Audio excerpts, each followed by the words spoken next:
Hey guys, welcome to another episode of Science Powered Fitness. My name is Ryan Maxwell. I'm bringing you another episode today. We're out of the Fluid Studio here.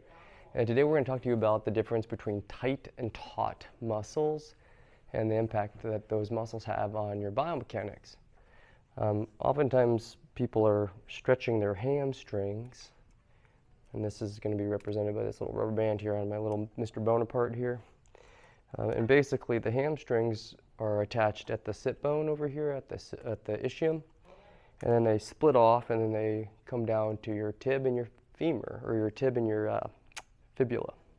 So those muscles contract to bend the knee into flexion, but they also stretch as you flex the hip, bring the leg up in front of you, and then as you extend the knee, again, they go under stretch. So that happens as you swing your leg through in gait, and then it contracts to pull the leg down to provide for weight-bearing mechanics. Now, I want you to acknowledge here is that there's this other stretch tone right here that's attaching from the rib or the xiphoid here down to the pubic bone. And you can see this is going to represent your abdominals.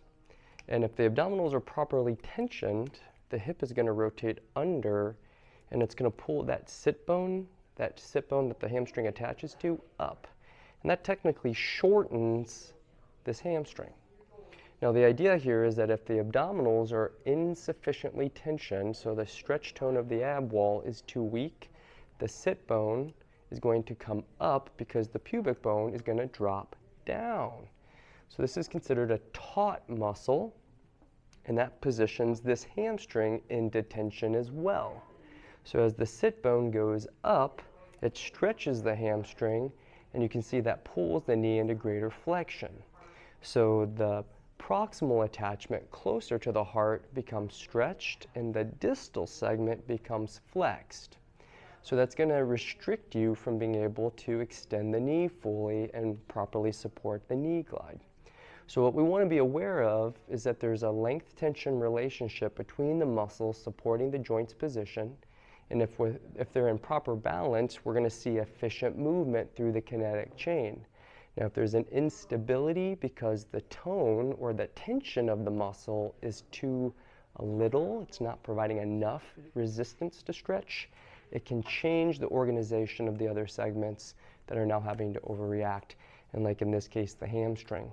So a lot of people are stretching the hamstring when in reality they should be working on the passive stretch tone of the muscle that supports the center of gravity without thinking about this. Now there's other strategies. Obviously sometimes this becomes, again, overused, you're not getting blood flow. There's other strategies you can use on these hamstrings to increase its length relationship. But just remember there's a difference between a tight muscle and a taut muscle.